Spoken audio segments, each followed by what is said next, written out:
Welcome to Blizzard Fire. We hope this video helps fire up your solution. Download the template zip, check the included README, and extract to a project folder on your system. Verify the package contains an assets folder, a scenes folder, a config file, and sample images. Install the required engine version 2, 1 or compatible and confirm dependencies listed in the README. Use the recommended editor to open the project and run the demo scene to verify installation. If runtime errors appear, consult the error log, update plugins, and rerun the demo until it loads cleanly for the next steps. Replace placeholder sprites with your own PNGs, keeping 2048 x 2048 maximum texture sizes to avoid memory spikes.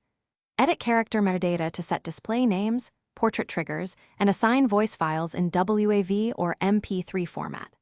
For branching choices, tag each node with a unique ID and a short label. Adjust UI layout values in the config, margins, font size 18, and safe area 16px to ensure readability on mobile and desktop. Test dialogues after each change to confirm text wrapping, sprite alignment, and audio sync remain correct.